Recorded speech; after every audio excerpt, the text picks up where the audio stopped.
Hey, did you hear about what happened with Timothée Chalamet? No. So he was interviewed by Variety. They did like that big like that big round table that they do every year. And he made a comment that he was like, I don't want to be doing ballet or opera because nobody cares about ballet or opera. Ooh, those ballet and opera stands are mad at him. Whoa. He's an actor. Why would he want to do ballet or opera? Well, no, I think that he could have said something without disparaging ballet and opera because ballet and opera are high arts and they have like a lot of talented people involved in them, and to disparage them like that, people are mad at him. Oh my gosh. People are starting to turn on him. I think his Oscar campaign is starting to lose heat. So you think people might not vote for him at the Oscars because of this? Yeah, I think people are cooling on him a little bit. Yeah, it's interesting. But anyway, that's the kind of stuff you're going to hear on FaveFilm Podcast. Yeah, welcome everybody. Welcome. We're back. We've been away for a couple of weeks because we wanted to make sure we watch plenty of stuff to talk about. And we have. We have continued our quest to watch the Best Picture nominees, and we have reviews of some of them today. I think we've watched all but 2, right? Yes, we are only missing Begonia and The Secret Agent. Yep, The Secret Agent. You're right. So we've watched everything else. So we'll cover those. Yep. We got a lot going on. And sure will. I'm Leisha, by the way. I'm Richard. Who are we? Who are these people with this podcast? So yeah, interesting thinking about awards. So the Oscars are this coming Sunday. Yes. In a few days. Oh, it is? now. Oh, yeah. That's right. Yeah. So there's some interesting things going on in the award season campaigns, and there's been, people who were suspected to be locks are now kind of up in the air. Okay. Typically when you go through all of these different award shows, you start to see the same names come through, and it tends to be quite predictable. Like when Oppenheimer was nominated, you kind of knew, Cillian Murphy was going to win, and Oppenheimer's probably going to win Best Picture, but it's been really up and down. Like the BAFTAs have aired, and the Screen Actors Guild, or now the Actor Awards, have aired, and it's been some interesting developments. What's the Actor Awards? Formerly the SAG Awards. Oh, okay. All right, so nobody cares about that one either. Well, no, it's actually really important. It's probably the biggest indicator of Oscar is that success. Because is the SAG Awards or the Actor Awards, is that the one that's voted on by their peers? Yes. So that one is kind of important. Yeah, and the Academy is made up of peers, but a lot more. It's a wider net. So anyway, all right. So why don't we get into some news and talk about some of these developments? All right. So first of all, the BAFTAs were a couple of weeks ago now, and we're not going to talk about the BAFTAs controversy. I think it's been talked to death. The BBC were wrong. Okay, do you want to tell people what the BAFTAs is? So BAFTA's British Academy of Film and Television. British Academy of Film and Television Sciences Awards, something like that. Something like that. Yeah, so it's the UK Oscars, basically. Right. So and it's a big deal, too. It is a big deal, and it airs on BBC America here, and there was a whole thing with... There was a big controversy this year, and as you say, we're not going to talk about it. We're not going to talk about it. It's been talked to death, just to say the BBC were wrong for missing and letting 100%. That slur slip. 100%. And Michael B. Jordan and Delroy Lindo, God bless them, they were very professional, but obviously not a great thing for them. Right, of course. So anyway, what did come out of the BAFTAs was... One Battle After Another took Best Film, and Hamnet took Best British Film. Okay, great. So what's interesting about the BAFTAs is they kind of have 2 Best Film awards.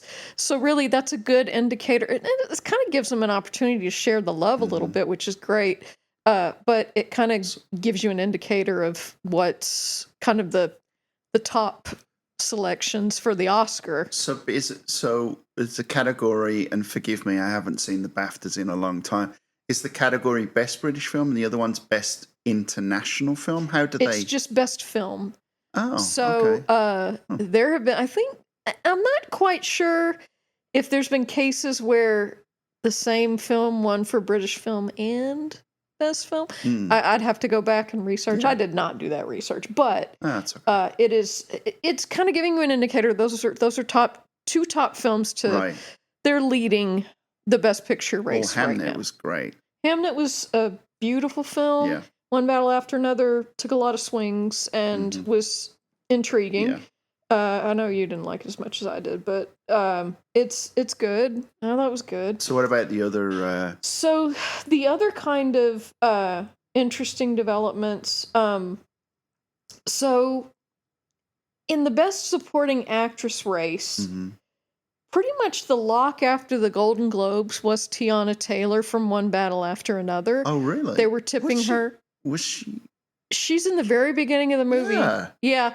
She was hardly in it. But she was memorable enough for people. So, but she won the Golden Globe. She was, hot to sweep pretty much the entire season. But interestingly enough, Amy Madigan for Weapons has won the actor award. So she's gotten some traction in her campaign. Why are you making faces? She won over Jessie Buckley? No, supporting actress. Oh, I'm sorry. Oh, no. We'll talk. Okay. We'll get to Jessie Buckley in a minute. I was just going to say, you said actress, and I was like, what? No, supporting actress. Amy Madigan won at the Actor Awards. Oh. And Wunmi Mosaku from Sinners won at the BAFTAs. Okay. So that's to say, a spread, man. Supporting actress is wide open. Yeah, that's definitely a spread. Yeah. So, in the supporting actor category, Sean Penn won the actor award. Sean Penn won the BAFTA.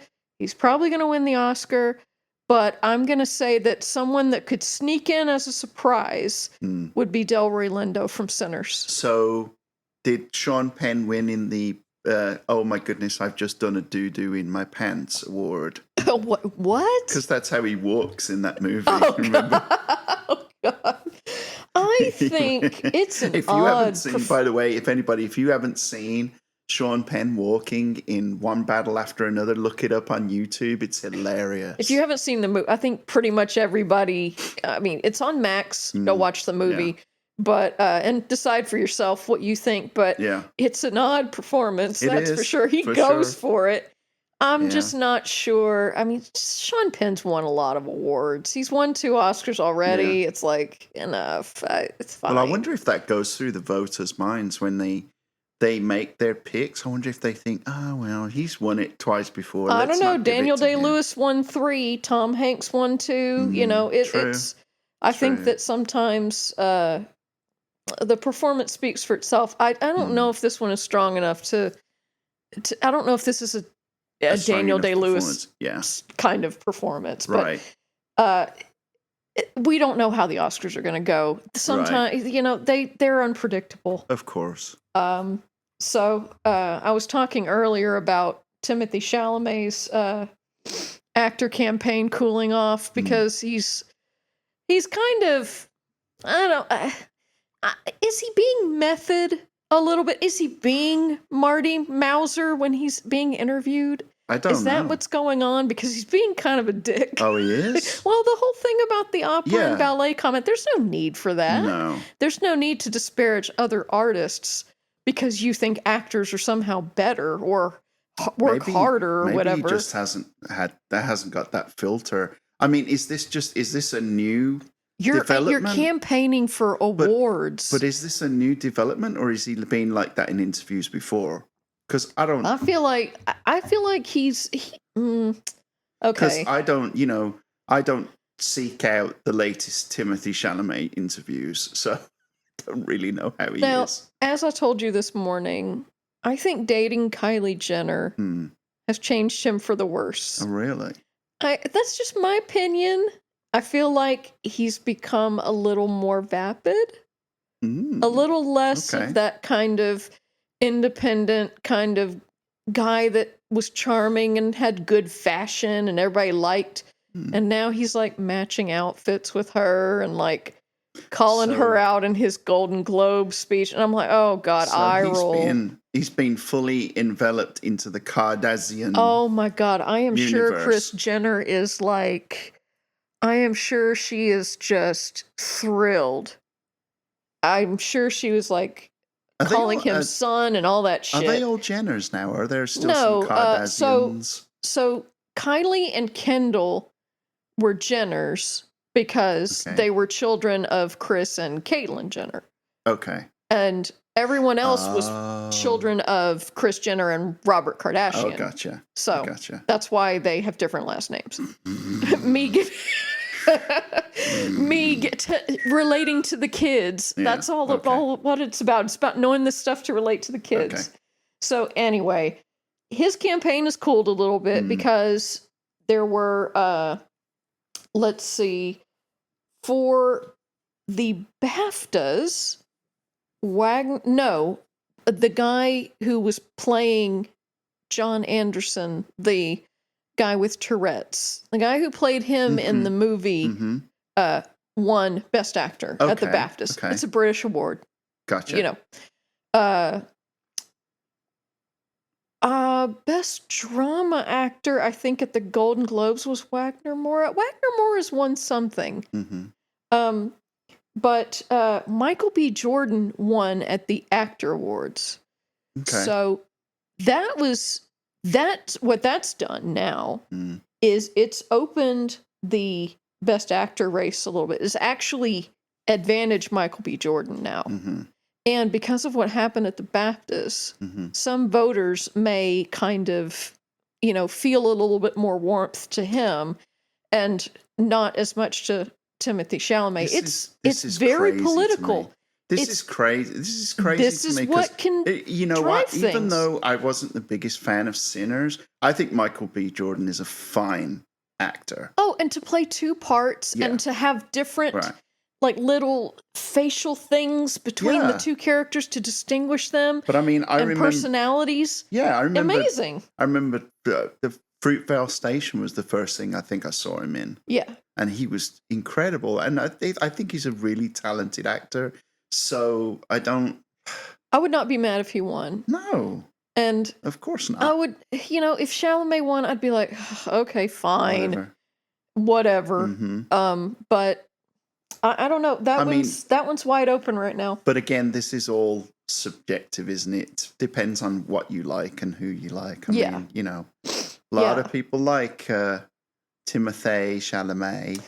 Yeah, but we'll see. We'll see if any of this negative press. If you think back to remember Manchester at the Sea, Manchester by the Sea, sorry, Casey Affleck, right before the Oscars, some, unsavory things came out, some accusations came out about him. Right, yeah. That didn't affect him. He still won Best Actor. Yeah. Which made a really awkward moment for Brie Larson, but he still won, and a lot of people were like, "Ooh," felt kind of "ooh" after that. Well, I mean, look, at the end of the day, Timothée Chalamet doesn't need any.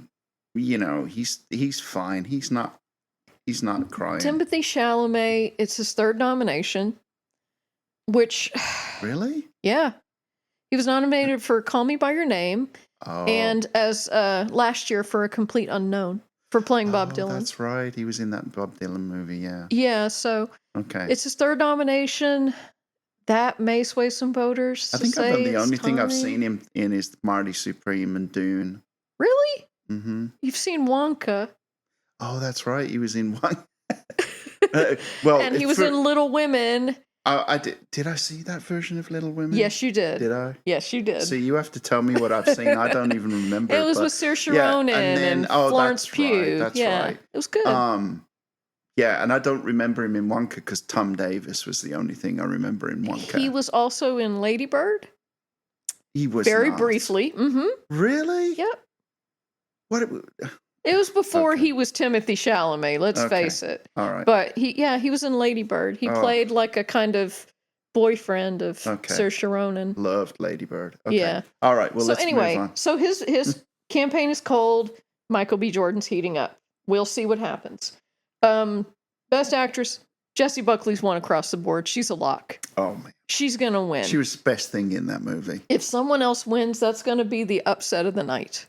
Yeah, she was fantastic. So that's kind of what's going on. Best Director has generally been Paul Thomas Anderson.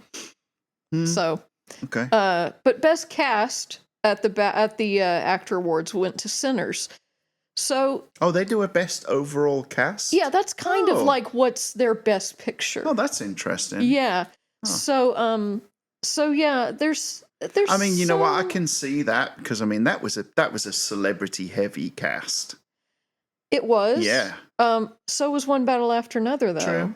One Battle After Another had some, had Benicio del Toro and Sean Penn and, everybody. Oh, you're right, yeah. So there's some, Sinners and One Battle After Another and Hamnet are kind of in the three-way battle for Best Picture. I don't think, as good as some of those other films are, I don't think they really stood a chance at all.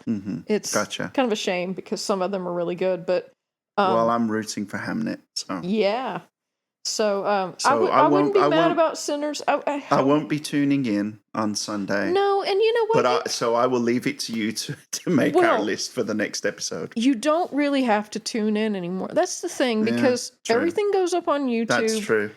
Everything is covered in, on entertainment sites. I don't have to watch all the crap. So let me ask you this, and we won't dwell on this too long, but do you feel like now that we have this era of YouTube clips and clipping things up, right? Do you feel that they feel pressure to make those clip-worthy moments in things now? Yes. I think that acceptance speeches have more, I think winners have more of an obligation, not an obligation, but more pressure to create viral moments. Because I was thinking about that thing when they did the selfie with what's his doodle? With Ellen Bradley DeGeneres. Cooper. That was dumb. Yeah.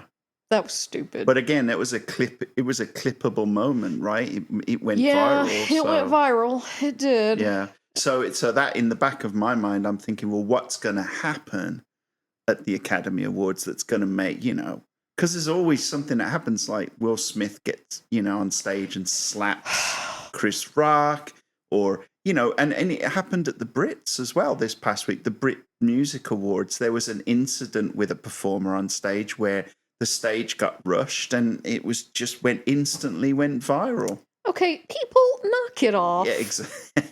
Stop it. I think, so some expectations. You could probably expect some anti-war message. You can probably expect some politics. Yeah. That's why I'm not going to watch it. I don't want to get involved in all of that. It's so uncomfortable. Yeah. The Will Smith slap still, every time I watch it, it just gives me such secondhand embarrassment and agita. I really hate that he did that. Yeah. It's awful. I don't think. Ugh. Oh, well, never mind. Anyway, I think he should have been just blacklisted from Hollywood forever, but never mind. So the Oscars are this Sunday. Yes. We'll have a recap for you in the next episode. Yeah, and one thing we can expect is that there will be a tribute to Rob Reiner, and Billy Crystal and Meg Ryan are reuniting as part of that. Good. That will probably be one of those viral moments that goes up on YouTube immediately the next day. I mean, think about the In Memoriam is going to be so heavy this year. We'll get to that. Okay. So the In Memoriam is going to be so heavy because so many legends have been lost. So many legends, yeah. You're going to see Diane Keaton. You're going to see Robert Redford. You're going to see Gene Hackman, Catherine O'Hara. Yeah. And now you're going to see Robert Duvall, which sucks. Oh, this one stung. Robert Duvall. Man. I mean, he was in an older age, 90s. 94 or something like that. Yeah. I mean, he had a big life. What a legend. Yeah, what an absolute legend. I mean, so many. So great. I mean, The Godfather. Tom Hagen in The Godfather. Yeah. That's the first one that springs to mind. Yeah. For most people. What's the one that springs to mind for you? I know you're going to roll your eyes. I'm not going to roll my eyes. It's Gone in 60 Seconds. It's Otto Halliwell from Gone in 60 Seconds. Of course it is. I love him in that movie. I mean, I love him in anything. I love Robert Duvall in anything that he's in. But I love his character in Gone in 60 Seconds.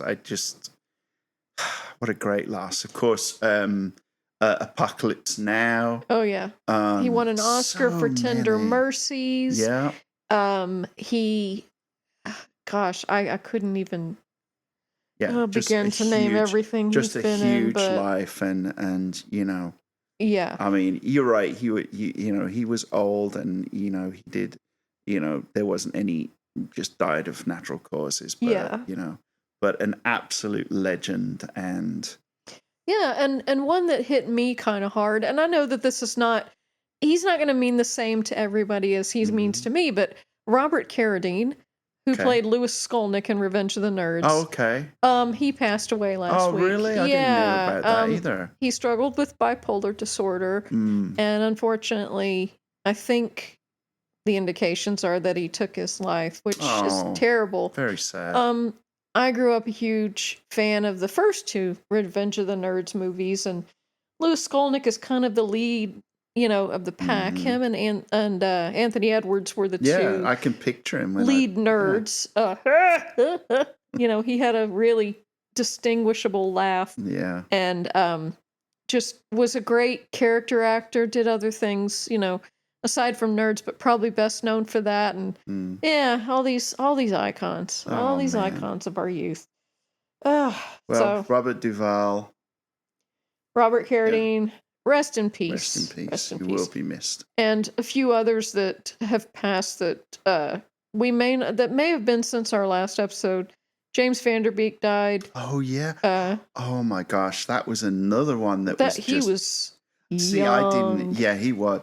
I mean, I didn't even realize he was sick. I mean, I just don't do as much social media as you, so I didn't even know he was sick. But yeah, I mean, talk about I mean, the everything that I've seen, the tributes that have poured in for him have just been insane. So from what I can tell, just a really great guy who just got very, very sick. And as you know, I was a huge Dawson's Creek fan. And when I moved here, it was still going, and you used to take the piss out of me for my love of Dawson's Creek. And we watched the final episode together, and I got a little bored of Dawson's Creek, but that's not to say he was for millennials, for people our age. Yeah. He was part of a great deal of nostalgia for us, for those of us that grew up watching that show. So it was really just when someone like Robert Duvall passes away at in his 90s, it's sad, of course, and you celebrate him, but you think, oh no, not Robert Duvall, but then you're kind of like, think what a big life, what a big life, and you think it's not like expected, but you're also not shocked. With something like James Van Der Beek at his age, it was shocking. It was. Eric Dane as well. Eric Dane was on Grey's Anatomy. He played McSteamy. And he was also in Euphoria and a few other TV and movie roles, and he passed away as well. Oh, man. Cancer's a bitch. Cancer sucks. Fuck cancer, right? Yeah. So heavy. A lot of losses. And that's why I said that in memoriam's going to be tough this year. It's going to be tough. Yeah. Ugh. Gross. Yeah. Anyway, so big up to those legends. Yeah. May they rest in peace. All right, what's next? One more bit of news in a completely different tact here. So Pixar announced that they are going to have some new sequels to come in the next few years. Oh, God. I know. This is what's crazy to me, is that Pixar now, I feel like they're kind of getting done with original properties. And honestly, I'm not sure their original properties are as good anymore. Although Hoppers is getting a lot of buzz. So maybe I'm wrong, but they're banking a lot on these properties that already exist. So they've announced they want to do a new Monsters, Inc. movie, which I'm not mad about. Yeah. That sounds great. I liked Monsters University. I didn't think it was as good as the first one, but it was still fun. And they haven't said when they're going to what time period this is going to be set at, but I'm going to guess it's probably going to be a sequel to the first film. Incredibles 3, enough already. And Coco 2, which we can't even comment on because we haven't seen Coco 1. Yeah. I know everybody's going to start screaming gonna be like, now. "Oh my God, why haven't you seen Coco?" Yeah, we haven't seen Coco. Because we haven't seen. Sad. Yeah, we haven't seen Encanto. We haven't seen Soul. Oh. And yeah, you're right. The reason for that is because these movies are primarily sad movies, and we haven't. We have to. You know, we do need to build watch up the strength. We do need to watch them. Yeah. So but more to come from the properties that you know and love. So, I know this isn't Pixar, but where's the new Wreck-It Ralph movie? That's what I want to know. Yeah, that's Disney Animation. Yeah, but I know. Because Ralph Breaks the Internet was okay. Oh, it doesn't matter. But come on. I'm not sure where would they go? AI? Yeah. Ralph could be AI could be attacking their games. Wait. And Ralph could be, I don't know. I'm just spitballing. Oh, you know what they could do? Like, they could, you know how people take, like, Disney characters and, like, put them in, like, punk rock and put them in all this stuff? Just have, like, Ralph in these different AI worlds where he's, like, a Viking or, I don't know. Let's go pitch it. It's going to be better than half the shit that gets greenlit these days. Call us. We have some ideas. Right? So much crap gets greenlit these days. Let's just leave it alone. I say it's a point in time. You know. I mean, they may get traction on Monsters Inc. It may have been long enough that people want to, people want to see Monsters Inc. again. Well, look how long it took them to make an Incredibles sequel, and that was very successful. Yeah, it was true. People love that movie. True. Not one of my favorites, but people do love that movie. All right, so that wraps up the news. So now let's get into some of the movies we've seen. Oh boy, this is going to be a lot. We've watched a lot, so we'll try and do capsule reviews. So now let's bring the first movie in properly. Hold on one second. Out of the wild and windy moors. So first of all, let me tell everybody we are not going to be spoiling movies, so don't worry. But if you don't want to hear anything about the movies, then go ahead and skip forward now. Yeah, but we'll be good. Yeah. So the first movie, Wuthering Heights. Wuthering. Oh my gosh. Oh my God. So full disclosure, I knew nothing about the story of Wuthering Heights. The only thing I knew about Wuthering Heights was from the Kate Bush song. Right? Kathy Heathcliff. Yeah. I didn't really know anything about that. Yeah. Moors. Yeah. That's it. Heartbreak. I didn't even know what Wuthering Heights was. It's the home. Yeah. Obviously. I didn't even know. I didn't read the book in school or anything like that. I wanted to go in blind because there was already some traction that people were disappointed in the fact that it wasn't like the book. Now, in our previous episode, I started looking at reviews that had come out and they were generally positive. Mm-hmm. And that took a nosedive really quickly. It did. And it became very divisive. Yeah, so when we were leading up to going to see that on that first weekend, I was kind of monitoring the Rotten Tomatoes score. Yeah. And I was like... You were trying to talk me out of it. You were like, do we have to? Are we sure? Do we have to? And all this kind of stuff. And I was like, yes. But I will tell you something, okay? I absolutely loved it, as you know. Loved it. I loved it. It was fantastic. Emerald Fennell. It was her style. It was wild. It was that, bosom, heaving, It was just beautiful. It was so beautifully made. It was beautifully directed. The cinematography in it was astounding. Yeah. I thought the performances were excellent. Including a surprise, Martin Clunes. Martin Clunes, he kind of, he's one of the best things in it. Yeah. He's great. So messy. And Margot Robbie, Jacob Elordi, were fine. I mean, they were fine. I would say that the cast as a whole were great. Mm-hmm. Like the peripheral roles, I think, was what made it for me. Yeah, there was some, and we've talked about this in previous episodes. There was some pushback on, Jacob Elordi's casting because there's some descriptions in the book that say he's dark-skinned, say he's like a gypsy, say he might be kind of even Middle Eastern or Asian or something like that. And and some people even went online and said, "Oh, what if Reggie Jean Page was Heathcliff instead of Jacob Elordi?" Reggie Jean Page is from Bridgerton. He's a I think he might be mixed race, but he's a good actor. Yeah.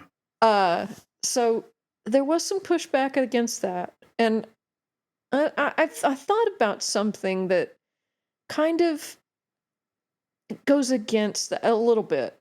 So let's say you were to cast a black actor in that role. Let's say you did Reggie Jean Page, Michael B. Jordan, somebody like that. Right.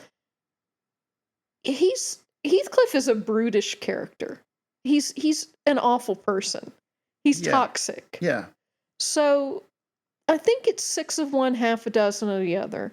I think people are going to complain that Jacob Elordi was cast because he's a white guy. Right. I think that if you had cast a black actor, that character being the way that he is, some people might have taken that, oh, you're demonizing the African American male. Okay. I think people would have been upset either way. That's just my opinion. That's just my opinion. So I think, just of course, just our opinions, yeah. Please don't at me. I think that it's an interpretation. Yeah. Which is why the Wuthering Heights is in quote marks. Yes. Right? It's not literal at all. It's very different. Because a lot of people got their panties in a twist because they were saying, oh, it doesn't follow the book. It's not faithful to the book. Nobody said that anything has to be faithful to a book, right? Right. You make a movie and it's an interpretation. It's your interpretation of a book. Just off the top of my head, Jurassic Park is not faithful to the book. No, it's very different. It's very different. But the book is very technical. Right, but nobody got in a tiz about that. Forrest Gump is the same way. You and I were talking about this. I read the book of Forrest Gump after I saw the movie. Right. It's very different. Forrest is a very different character. There's some of the same things happen to him and stuff like that, but his viewpoint, he's not the warm, fuzzy, lovable Tom Hanks Forrest Gump that you think he is. But nobody got that. I guess because Wuthering Heights is a beloved text and it's so old. It's a classic. I get it. I get how some people are annoyed about it. But, at the end of the day, it is the director's interpretation. Emerald Fennell wrote the screenplay for this. And it does say in the credits, based on the book, novel Wuthering Heights by Emily Bronte, right? So it's based upon, it's not a literal interpretation, a literal copy of the book. So, it's artistic license. But I absolutely loved it. I was so surprised and it stayed with me and I kept thinking about it and I can't wait to see it again. It was just really entertaining. It surprised me how much I liked it. It had dark humor. It had some really interesting directorial choices. Yeah. Do you know some people were getting their nose put out of joint as well because there's no nudity in it? Okay. Seriously.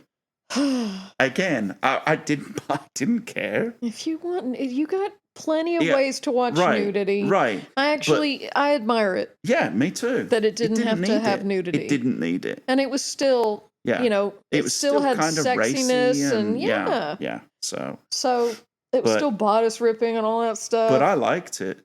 I did too. I loved it. I thought it was great. Yeah. So, and I like Emerald Fennell, and she did a great job. And the Charlie XCX soundtrack worked. Oh my gosh, it's great. I can't stop listening to that. That's fantastic. Love it. And I've told you about this before as well. I've tried listening to Charlie XCX before, but I'm not a fan of auto-tune. But that's Brat. But, right. You know. But this album, the Wuthering Heights soundtrack, there's no auto-tune on it. It's just her voice, and it's fantastic. It's ethereal and pretty. Oh, it's great. really good. Really good. So, should be interesting. But, okay, so next on the list is one of our Oscar picks, No Other Choice from Korea. Yeah. Park Chan-wook. I'm not going to try and pronounce everything correctly, but yeah. It's interesting. It was to say the least. Darkly comedic. It was. A guy is he's in the paper business and gets made redundant. He gets made redundant and all of a sudden he gets pushed into early retirement. Yeah. But he loses his purpose and his support for his family. He has to start downsizing, so he gets a bit desperate, and he concocts a scheme to get his job back at a new plant. I'm not going to spoil why. Yeah, we won't spoil why. How he concocts the scheme and what it entails, but it's wild, and I enjoyed it. It's definitely entertaining. Yes. I would definitely, It's an odd film. It is. But it's probably got it's probably a Korean sensibility. Mm-hmm. And when you think about things like Squid Game, Squid Game is, has got that same kind of tone to it. That's a good comparison. So it did feel very much like that. It's just different to American film. So the things that you expect to happen in a typical American film are going to be different. But I found it very entertaining, and the lead performance, the guy from Squid Game, who plays the bad guy, and I'm going. And I didn't recognize him until you told me. I was like, oh halfway through. That's the bad guy from guy from Squid Game. Lee Byung-hun. There you go. Yes. So he's fantastic. Yeah, he's really great. It's just. He really captures that desperation, and the woman who plays his wife, her name is So Yi-jin. She's great too. Yeah, she is. She's really she's balancing all this and trying to be supportive to him, but also is desperate to maintain their standard of living. I mean, it gets to the point where, he loses his job, but they have to send the two dogs to live with their parents because they can't afford to feed the dogs. Sad. And the kids are it's really kids sad. Are bereft. And one of his daughters has emotional needs. She needs special education. So that's part of the reason why he's desperate. But it's a very good movie. He feels like he's losing his kids. Yeah. He's losing touch with the kids. So a lot of family dynamic going on. So No Other Choice, that is available for rental now. Yes, it is. So you can watch it there. Next, another one of our Oscar picks is Sentimental Value. This is Joachim Trier. Yeah. This is a Swedish. Danish. Danish. Yeah. I should make my notes better. No. It's a Danish movie. So Stellan Skarsgård's in it. Renate Rinsiv. Yeah, I know. It's hard to pronounce. Let me get her name right. So this movie, man, this is a movie about the relationship between a father and his two daughters. And the mother passes away, and it's about him trying to reconnect with them after all these years. He's an actor, yeah. He's a famous film director. But I think he was an actor too. No, the one daughter is an actor. He's a famous film director. Okay.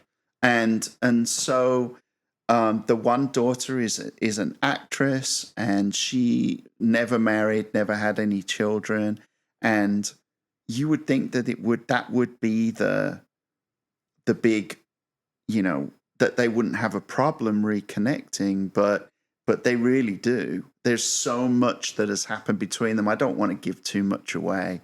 There's a big theme in this movie is generational trauma, because this movie not only focuses on their lives immediately, but it also goes back into when the two daughters were children. It goes back to when even he was a child, living with his own mother. And they all grew up in this same house. And this house is a character on its own. Absolutely. It's the center point of this movie where all of this action has taken place. Well, that's how it starts. The movie starts with a voiceover talking about the different parts of the house as if it was a person.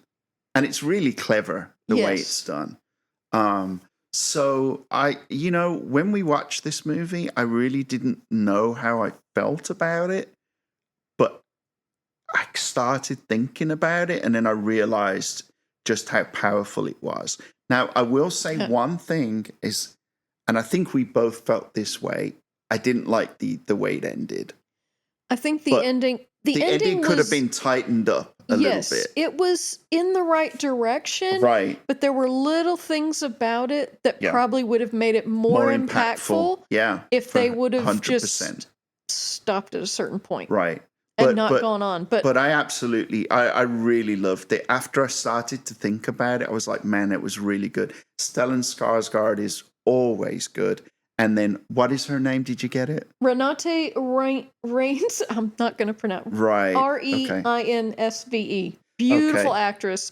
She is. And I didn't know who she was. And then you said, oh, she was in the show Presumed Innocent on Apple TV. She played the murder victim. Carolyn Polhemus. Yeah. I was like, that's where I recognize her from. Yeah. And Dakota Fanning's in it too. Elle Fanning. Yeah, Dakota's sister. Okay. And she was pretty good. She's got an interesting role. Like she's. Don't give it away. Oh, okay. Yeah. She's an actress. But anyway, let's put it that way.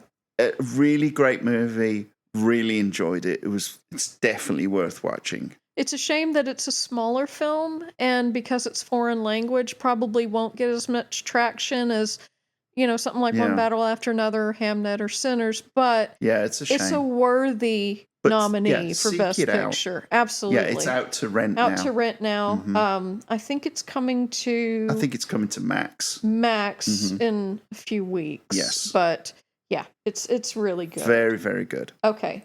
So next, all right, let's get into it. Are we going to talk about We're going to talk about Marty Supreme. Oh my gosh. Okay. So Marty Supreme, we sat and watched because it is Oscar nominated. It is nominated for Best Picture. Right. Now, which Safdie brother is it? Josh. It's Josh Safdie. Okay. Yep. So the Safdie brothers broke off after they both directed Uncut Gems. They broke off and did their own projects. Yeah. So now I think you talked about the Smashing Machine a few weeks ago. Yeah, I'm going to get to the Smashing Machine. We haven't talked about it yet. Oh, we haven't? No. Okay.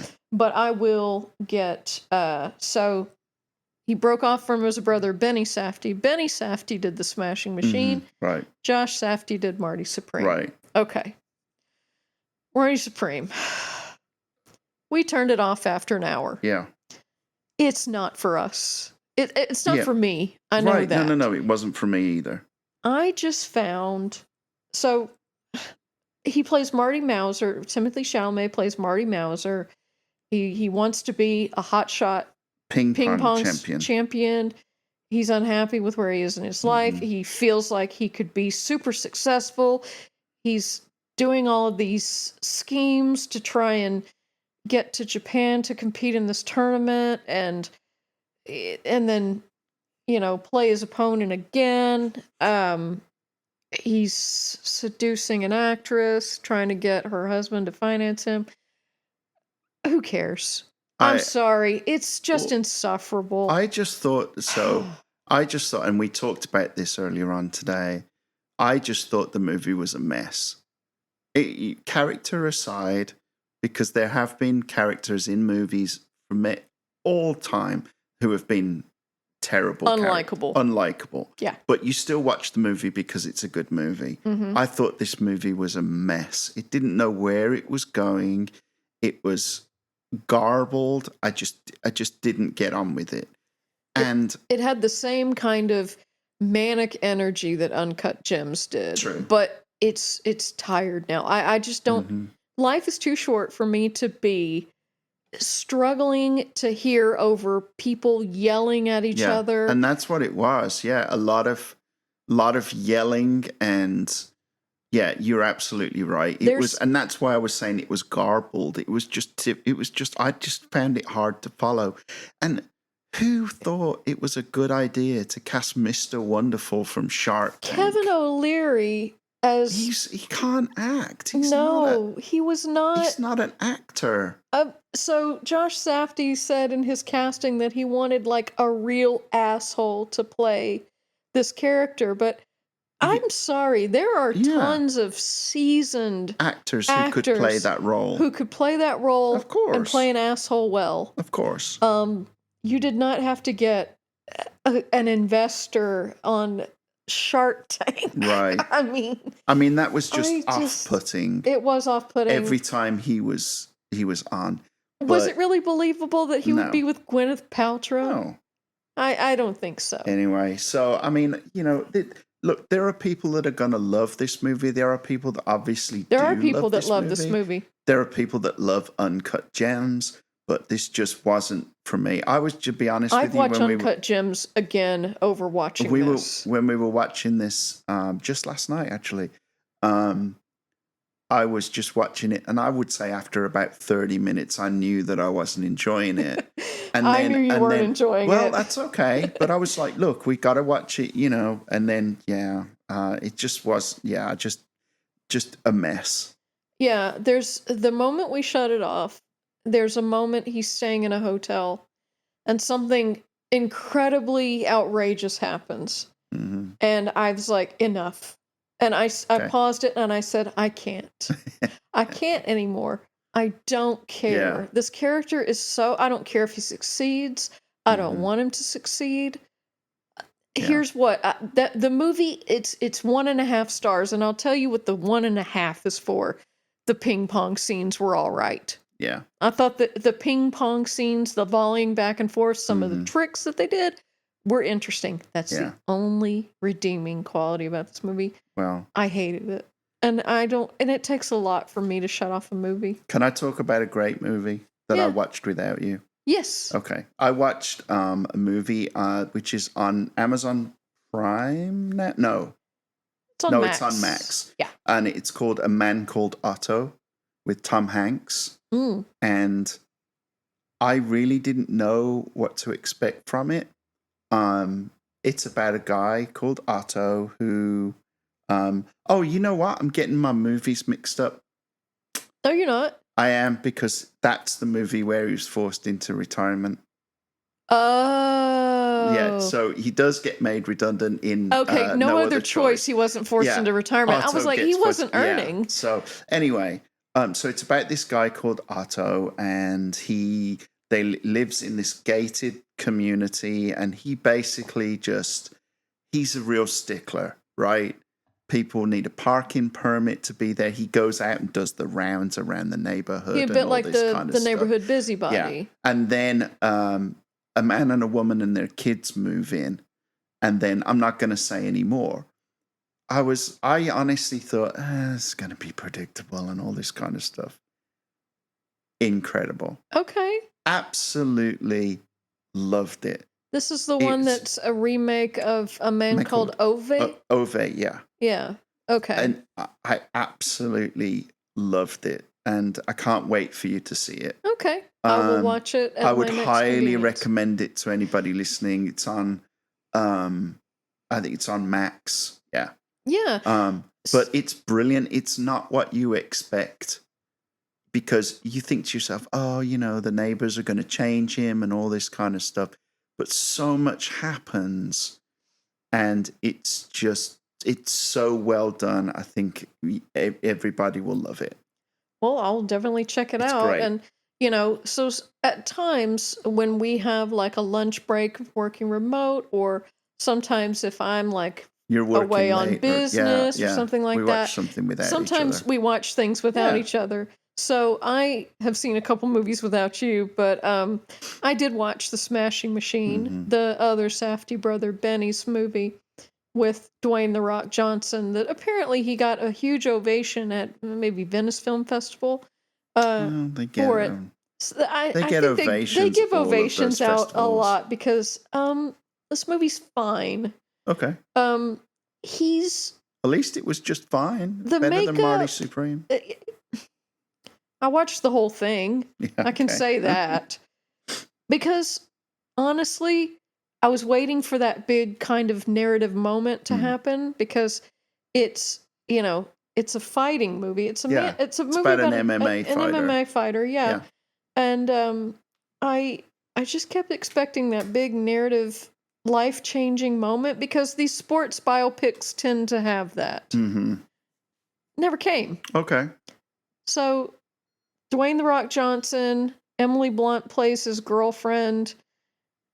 They fight a lot. Some of their fights are pretty intense, and some of the, you're like, oh my God, this is really realistic. But it doesn't really go to a place that's of any consequence. Okay. There's some steroid use. He eventually goes clean. I don't know. It's a lot of the fight scenes are very over-explained. There's a lot of commentators. Oh, this guy, he's coming off, whatever. There's a lot of that. It's like the F1 movie. Yeah, it's like F1 in that way. Yeah. It was fine. Okay. It was kind of disappointing because I've expected something. Well, it's not dramatic. It's not the filmmaker's fault that the guy's life didn't have those moments. But again, why make that story? Yeah, exactly. What else did you watch? I watched a movie called Eternity on Apple TV. So it stars Elizabeth Olsen, Miles Teller, and Dua Lipa's fiance, whose name escapes me at the moment. His American accent's very dodgy. Really, it centers mainly around Elizabeth Olsen and Miles Teller more than anything. What's his name? Oh, Dua Lipa. Who are you engaged to? But anyway, so it's an interesting take on afterlife. Miles Teller, actually, he's played by an older man at the start of the movie. I like Miles Teller. He's played by an older guy at the start of the movie who dies unexpectedly at a family event. Mm-hmm. And then he goes to the afterlife, and it's, you get to create your own, you get to have your own reality. So you can go back to, he's in heaven or the afterlife or whatever, and appears as his younger self. Okay. And he basically decides that he's going to wait for his wife to pass. She had cancer while he was still on Earth, and he's going to wait for her to come in. But she had a previous marriage before she married Miles Teller's character. So that guy has been waiting for her to come back. Oh my goodness. So it's a love triangle in the afterlife. And they're all their younger selves, and so they're all beautiful, and they can choose. It's just the way that they present the afterlife is really interesting and funny. Okay. You can choose to live in the mountains. You can choose to live on the beach. Anything you want, really. But you can also replay your memory. It's really clever. Okay. And it's a really interesting kind of love story of who's she going to end up with. Okay.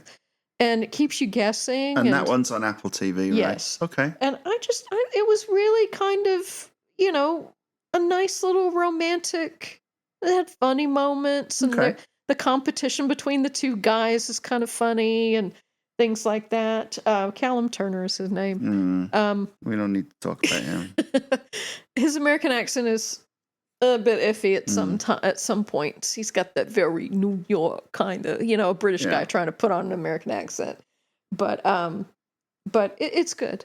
I enjoyed it. Good. So that's pretty much everything we've got going on in the movies. Yeah. So what we've got coming up to watch, we're going to be watching the Secret Agent. The Secret Agent. And the Paul McCartney movie. Yes. Meant to watch that. Watching that soon. We're going on vacation tomorrow, so we're not going to be. So we'll have to watch it this weekend. Yes, definitely. When we get back and we're jet lagged, we'll have to watch that. Yeah, Paul McCartney, Man on the Run. Yeah. Just dropped on Amazon Prime. Really looking forward to that. It's about his life after the Beatles and the creation of Wings. Yes. So I can't wait to see that. All right. So now let's talk about some TV that we've been watching.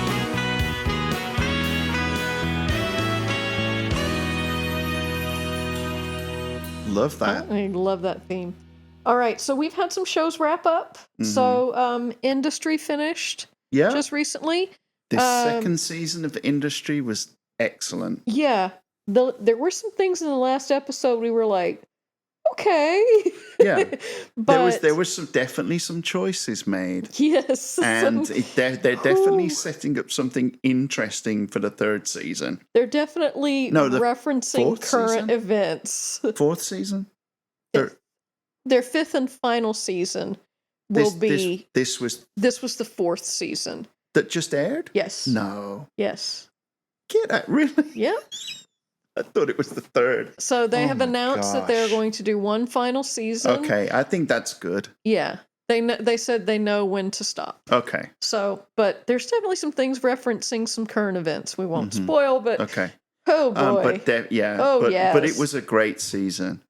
Yes. And excuse me, some of the stuff that happened in that season, I'm not going to give anything away, but like there was definitely a couple of characters that came to the forefront who were just great.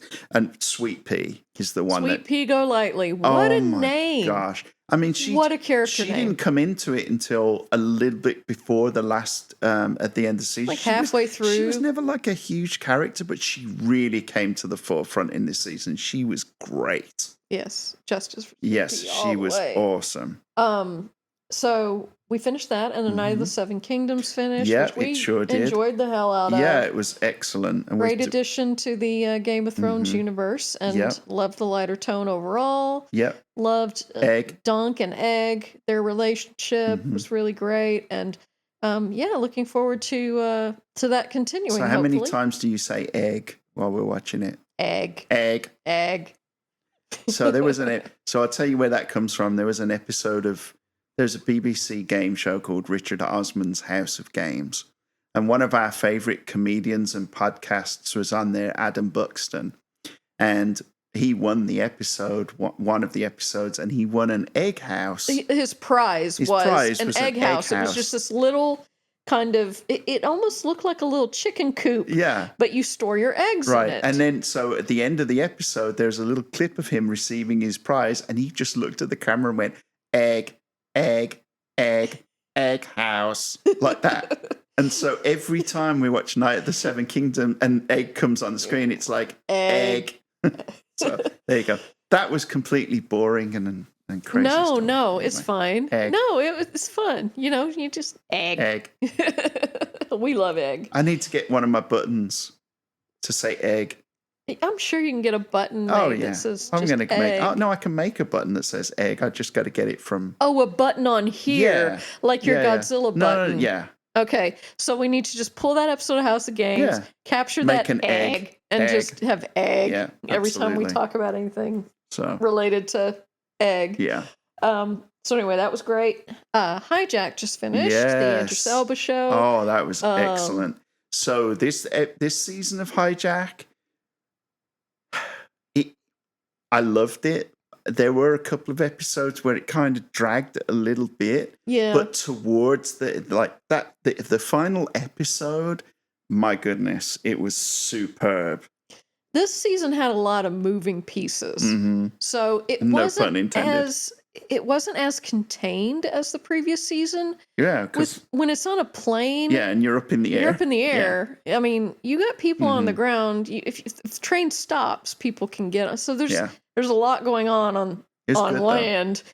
So when you get to the final episode, and it's really it comes together well. It's very it very ends, good. In a good way, and it's great. Yeah. So and then Fallout wrapped up. Yeah, Fallout is still setting up for more to come. Yeah. So Fallout is still setting planting the war. seeds. Yeah. They're taking their time. Mm-hmm. Loved it again. There's still something I feel like they're taking some time with some storylines. I wish they'd resolved a little bit more. Well, but again, it's all set up for the next season. Mm-hmm. It's still interesting. Yeah, but there's a lot going on. I loved it. It's like Hijack. There's a lot of moving pieces. Yeah. So some interesting stuff. Yeah. Can we talk about? Yes. Okay. Can we talk about? Yes. Okay. Get your button ready. Oh, Because no, I was going to talk about the other one, but I can press the button for sure. You want me to? No, well, yeah, because there's a show that came back. Go ahead. Oh my God. So Monarch Legacy of Monsters is back on Apple. Okay. So season 2 of the Monarch Godzilla King Kong kind of television show. So this is not really a spoiler, but one thing I will say, I'm disappointed.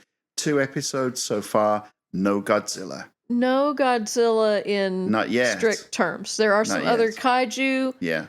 There is some King Kong's Kong in it, yeah. But yeah, we're desperately seeking Godzilla. It's still great. It's still campy as hell. It's awesome. Still crazy Kurt monsters. Russell's still, again, campy. He really camps up that performance. I love it. Get on the line now. Yeah, I love it. And turn this ship around. Yeah, and you're still getting the flashbacks to when he was younger and when Keiko and was younger as well. So so you still get that really that dynamic of Wyatt Russell and Kurt Russell playing in the same show. Yeah. Which is fun. Yeah. So it's still a great show, still a rip roaring time on a Friday. Hopefully it'll stay that way, and hopefully we'll start to see Godzilla come back. I hope so. But so far so good. 2 episodes in, pretty good. Yeah. All right. You ready to talk about the thing that's been taking over our lives? Oh my gosh. Okay. So let me tell a funny story. Yeah. Go ahead. Not last Monday, the Monday before, we decided to start watching a show on HBO Max called The Pit. Now, I'm sure everybody knows The Pit, right? We are late to the game. So we started watching this show, The Pit, on the Monday. Now, to anybody who doesn't know what it is, it's a hospital drama. But it's very realistic, and the way the episodes are done, they're done in like spaces of hours, right? So it kind of plays out in real time. A little bit like 24 used to do.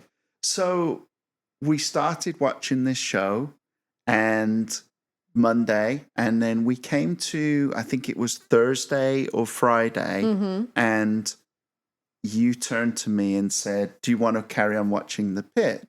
And I was like, "Oh, yeah, sure." I was like, "Yeah, I think we're on episode 8.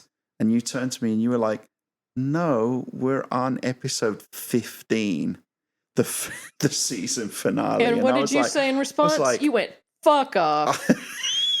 Because I couldn't believe, I could not understand how we had watched 14 episodes of it. We devoured. It is so good. It is one of the best TV shows I've ever seen. It is so incredibly bingeable because of that hour by hour format. You're immediately like, "Oh my God, I have to get to the next one." Absolutely. So now we're all caught up and we feel bereft. We're in the middle of season 2. Yeah, we feel bereft. We don't know what to do. We don't have any to watch at the moment. And we're like, we have to wait with everybody else. Yeah. So we were late to the game on this. It's an Emmy-winning series. Yeah. Noah Wiley as Dr. Robbie. Noah Wiley is... Catherine Lanassa as Dana, the charge nurse. Oh, my God. This... You have this instant connection with these characters. I kind of thought about it the way that you connect with these characters, the same way that I connected with the characters in Orange is the New Black. It's a full-blown parasocial relationship. I felt like, well, the thing is with Orange is the New Black, I felt like they were my characters and I felt very protective of them. You know what I mean? And that's the way I feel about the characters in The Pit. When something happens to someone, you're like, "Oh no." Oh man, you know how many times I cried at Orange is the New Black? It was, don't get me started. There were some devastating moments Things with in Tasty it. And something happened on The Pit the other night where it was literally something was said and it blasted me in the stomach and I started bawling. And I didn't expect to, but it was just so powerful. But this show is incredible. So it recently won at the Actor Awards. So they do film and television at the same time. So it won Best Ensemble of a Drama Series. Oh, okay. And it won, and Best Actor was Noah Wyle. Oh, he's so good. He's incredible. He's so good. Sean Hatosi is really good as well. Hatosi as well. He's so good. Yeah. He won Best Guest Actor at last year's Emmys. Yeah. Rightfully so. He's a fantastic character. I mean, they're all great. They're all great. You know, Santos is a bit much. Well, that's just her character. That's just her character, but she's part of the mix, and you know, she's got her own storylines and things. But it's brilliant. If you haven't seen it, I would recommend to watch it. It's kind of hard to watch because it is very, very realistic. Yeah, and if you're not a fan of, and I'm not saying a fan of, but if you have trouble with gore. Yeah, and blood and guts and surgeries. This is not the show for you. Because turn away. But it's brilliant. Yeah, just close your eyes at those scenes and listen as to what's going on, because it is some of it's very realistic. But it just feels like every time you start an episode that you're with it's like a family. Yeah. Right? Oh, you know what? Talking about hospital families. What else has come back that's been brilliant? Scrubs is back. Now, and it didn't miss a beat. It is hilarious. JD Turk, it's Elliot. Hilarious. It's sweet. It's great. It's got those little drama moments in it. The heartfelt things and so it's great. So there've been 3 episodes so far, and they've all been winners. Yeah. All 3 episodes have made me laugh out loud several times. Yeah, it's been a welcome return. It's brilliant. Yeah. It's such an antithesis watching The Pit and Scrubs. But I will say, you know, Noah Wyle coming full circle from playing Dr. John Carter on ER for so many years. Right. Now in this lead role in The Pit. You know, the elder statesman, the leader, from what I understand, everyone acting on that show, he's the glue that holds everything together. He is a true leader amongst those actors. Well, he writes everything. A lot of it. He writes and directs. And, he's an executive producer. Yeah. So he's very involved in the show, and it really shows his connection. What's very interesting to me is that first of all, before we even put The Pit on, I didn't even know what it was. Right? I didn't even know it was a hospital drama. And if you'd have asked me, oh, you know, do you want to watch a hospital drama? I'd probably be like, another hospital drama. But it's just something different about it.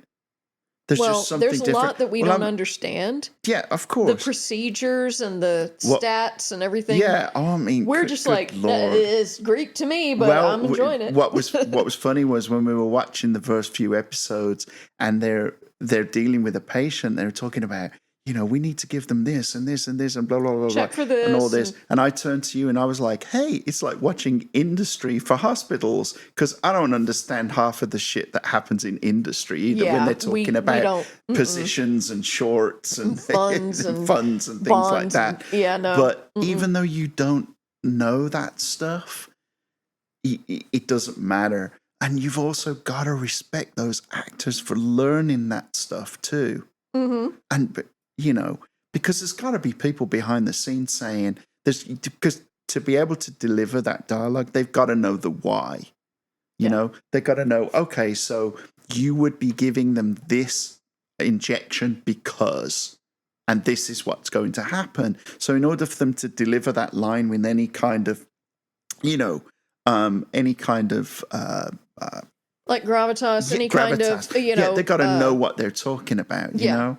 They got to be believable. It's just a great. It's such an achievement. That show. It's so fast paced too. Oh, it's great. It's very quick. It's jumping from one story to another. There are through lines that happen through several episodes, but you're meeting new traumas every day. Absolutely. And this hospital just gets hit hard. It's we won't spoil anything, but there's a lot of drama and a lot of interesting characters and their emotional states. And definitely check it out. It's on HBO Max.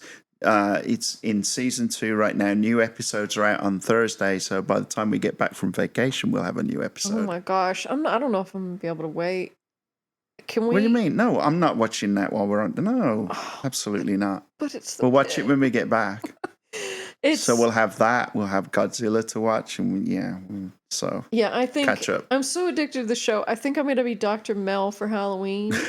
So she's Taylor Dearden is Bryan Cranston's daughter. She's very good. She looks just like him. I'm just like, oh my gosh, it's little Heisenberg. But I really enjoy it. I think that about wraps up what we've seen. Was one more show. Yeah, there's one more show. Just real quickly, we'll touch on Neighbors. So real life dueling neighbors. Yes. All across America in different areas for different Florida. reasons. A lot in Florida. Some in Texas. Yeah. But so it's on people. It's on HBO Max. It's a weekly series. It's 30 minutes long, and they tell 2 stories per episode. There's Safdie involved in it too. Sorry? There's a Safdie brother involved. Oh, there is? It too. Okay. So they tell 2 stories per episode, kind of intertwined, and it's just about feuding neighbors, and they might be feuding over something like a wall that's been put around a house, or a patch of land, or a gate that's been put 2 feet too far over someone's property. But it's very interesting. Some of these people are. I mean, it's real. It's true to life. Mm-hmm. It gives me like the same vibes that the Ren Fair documentary gave me. Yeah, it's a little bit, traumatized. Mm-hmm. But yes, it's a little bit like so Josh Safdie is an executive producer. Oh, okay. So it's very there is a lot of dramatization. There's obviously some setups to bring these neighbors together and of course pit them against each other. But I mean this won't spoil anything, but in this last episode, the one neighbor just happened to to contact the other neighbor and said, "Can you come and meet me at this specific bar at this specific time?" And then, of course, all the cameras were in there, of course. So anyway, of course, she shows up, and things ensue. But it's entertaining nonetheless. Yeah, it is. Just you're just like, oh my God, who are these people? They're wild. Yeah, so, I'm just glad we don't live next to any of them. Thank goodness. Yeah. Oh. So now anyway, you got me thinking about Ren Fair. Is it folly? Is it folly? Of course it's folly. Don't get me started. If y'all haven't seen Ren Fair, go watch Ren Fair on HBO Max. That's definitely worth a watch as well. It's a documentary about the Texas Renaissance Fair. You wouldn't think that the documentary about something like that would be as wild as it is, but it's wild. It is wild. So anyway, yeah. So that's what we got going on. That brings an end. A lot. Yeah, a lot to cover. That was a lot. So we'll follow up on the Oscars, see how everything shakes out. We'll be back next week with our Oscars rundown and cover anything else that we've seen. I think we'll probably Project Hail Mary's out next week. We'll be going to see that. Looking forward to that. And then we'll be going from there. All right. So as always, you can follow us on Instagram at FaveFilm Podcast. Yeah. We would love to have correspondence with you if you would like to write us about anything. FaveFilmPodcast@gmail.com. Yes, please, send in your questions, send in comments, whatever you need. Let us know what you're watching. Yeah, let us know what you're watching, any recommendations. Maybe we'll talk about it. Yeah. But, I have a Letterboxd account. At Mary A. Hind 24 is mine. What is yours? I don't know. I can't remember. I don't keep up with it. Okay. I keep up with mine a lot better. If you're going to follow anybody on Letterboxd, follow her. Follow me. Yeah. So all right. So until next week, we will see you all at the movies. Yep. And we'll see who the Oscar goes to. So, See you next week. See you next week. Bye.